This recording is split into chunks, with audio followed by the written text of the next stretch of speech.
Une deuxième saison débute enfin. La nouvelle formule Lumina. Ce sont de nouveaux articles de blog qui sont d'ailleurs prêts pour vous et ils sont accompagnés de nouveaux épisodes audio parce que vous me l'avez demandé. Cela consiste en des articles de blog plus courts mais avec un lien d'approfondissement avec des exercices concrets pour ceux qui veulent écouter l'audio dans l'auto, en faisant la cuisine, votre sport, le ménage, en marchant ou assis dans le confort de votre foyer. Alors, essayez! Pour recevoir les prochains épisodes gratuitement tous les samedis matins par courriel et accéder à la plateforme pour faire vos exercices et vous assurer d'éliminer vos prochains pas, inscrivez-vous sur zaraissani.com/podcast. Bonjour, je suis Zara Issani, coach en carrière et vie pour une brillante prospérité. Je crois que chaque personne a un rôle important à jouer dans le monde.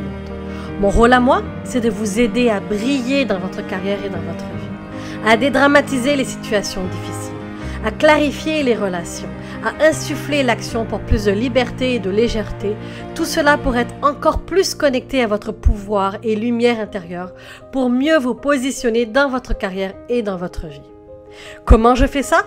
Par le podcast, les programmes, le membership ou le coaching pour plus de clarté et d'alignement dans vos actions pour que vous puissiez briller et faire briller à votre tour vos partenaires de travail, vos partenaires d'affaires, votre entourage et votre famille. Vous l'aurez peut-être déjà compris, le plus important pour moi, c'est le nous, la communauté. Je suis convaincue que c'est en agissant à l'échelle individuelle que l'on a un réel impact. Et c'est par l'addition de nos transformations individuelles que l'on crée un effet domino sur nos organisations, notre société et notre environnement. Éclairons ensemble vos prochains pas et mettons de la lumière sur vous. Bienvenue au podcast Lumina. Avant que je continue sur le thème de l'équilibre pour clôturer cette année 2022, je veux vous souhaiter à tous et à toutes une excellente année 2023. Que cette nouvelle année vous soit douce et légère et que vous puissiez enclencher une transformation en vous, en douceur, avec amour, compassion et bienveillance. Que vos vœux se réalisent, que vous trouviez en réponse autour de vous, en vous, à l'intérieur de vous. Continuons ensemble le chemin. Une étape, un jour, une heure, une respiration à la fois. Comme vous avez pu le constater ces dernières semaines, l'équilibre n'est pas aisé à trouver. Parfois, il tient à un geste, une parole ou un moment de calme pour prendre du recul. Comme le dit Georges Dor, nos vies sont faites de tout un réseau de voies inextricables, parmi lesquelles un instinct fragile nous guide, équilibre toujours précaire entre le cœur et la raison. Pour cela, il faut rester à l'écoute, il faut rester ouvert pour pouvoir arriver à maintenir cet équilibre-là entre l'intérieur et l'extérieur. Ce sont des vases communicants. Votre avoir et votre faire, tout ce que vous essayez de dire, de faire, de positionner, d'avoir à l'extérieur de vous, dans votre monde matériel, doit venir du souffle du cœur, du murmure du cœur, pour avoir l'alignement qui va faire que tout va rester ouvert et que ça fonctionne. Et pour ça, vous devez rester à l'écoute. Et je sais que ce n'est pas évident parce que lorsque l'on rentre en échange avec quelqu'un, qu'est-ce qui se passe à votre avis? On n'est pas d'accord avec l'autre, on se met en mode jugement, on se met en mode réflexion, on se dit quels sont les arguments que l'on va sortir pour lui clouer le bec. Vous stoppez toute communication, vous fuyez certaines communications et l'équilibre ne fonctionne plus, l'équilibre est brisé, votre intérieur ne va plus avec votre extérieur. Savoir écouter, savoir se taire parfois, et je dis pas tout le temps, écoutez, se taire pour pouvoir ajuster vos outils, pour pouvoir mieux vous préparer, pour pouvoir sortir un argumentaire, pour pouvoir mieux se positionner, savoir quand prendre la parole et quand apporter votre point de vue sont des compétences importantes pour préserver un équilibre dans les relations. Il y a un moment pour dire les choses et il y a un moment pour se taire. Lorsque la personne est à cran, Ce n'est pas le moment d'aller lui dire ces 4 vérités. Oui, il y a des choses et des communications courageuses à avoir et à faire, mais vous devez aussi être dans le choix du bon moment pour trouver un équilibre là-dedans.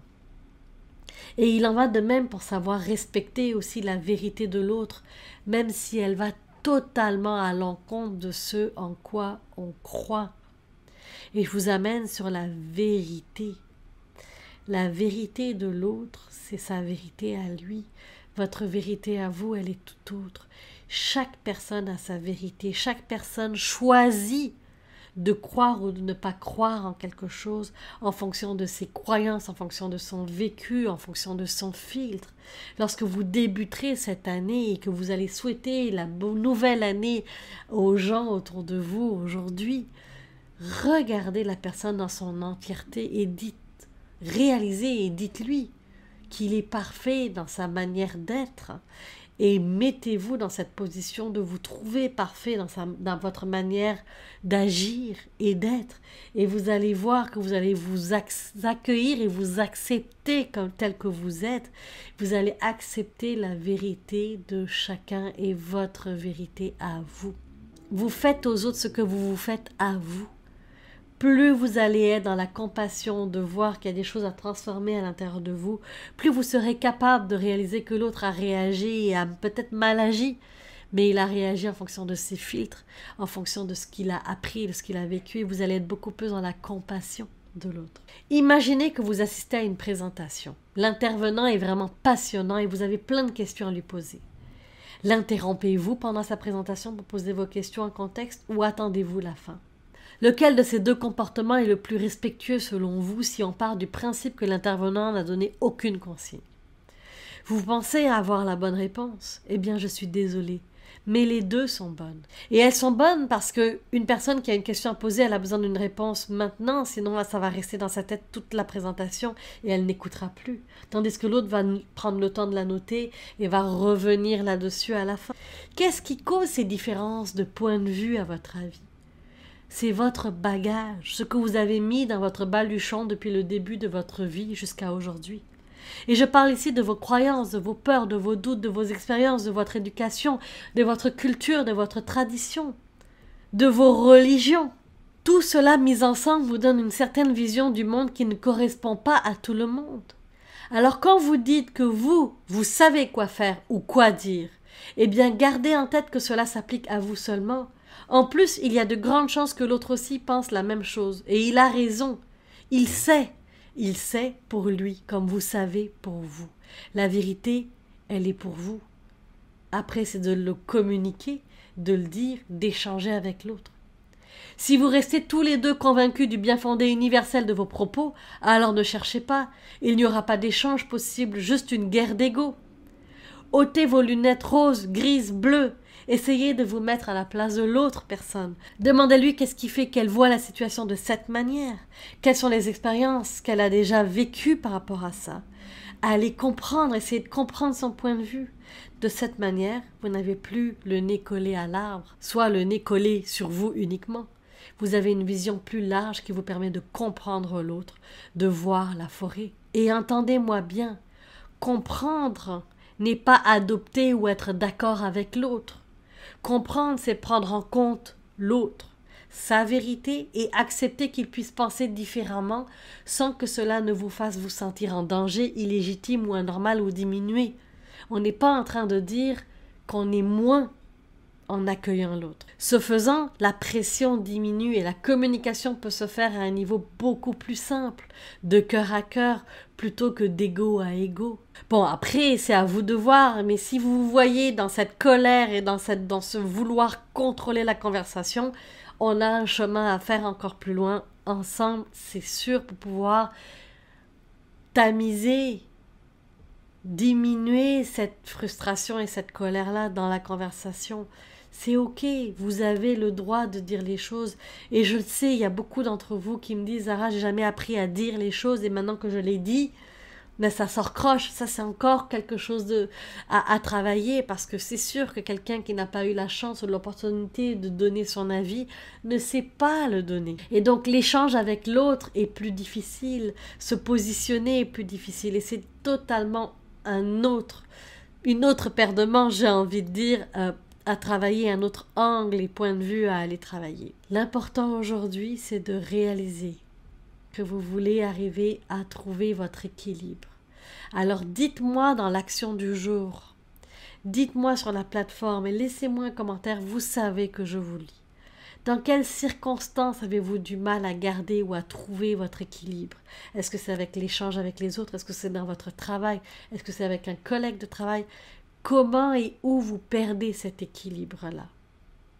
J'ai bien hâte de vous lire et je vous souhaite une excellente et merveilleuse année 2023, pleine d'énergie, en puissance et en lumière. Je vous aime et je vous adore. À l'année prochaine. Je vous rappelle que si vous avez aimé l'épisode d'aujourd'hui et que vous voulez recevoir gratuitement par courriel et accéder à la plateforme pour faire vos exercices et vous assurer d'illuminer vos prochains pas, inscrivez-vous sur zaraïsani.com/podcast. Je vous dis à la prochaine et passez un lumineux moment à travers vous. De cœur à cœur, à bientôt.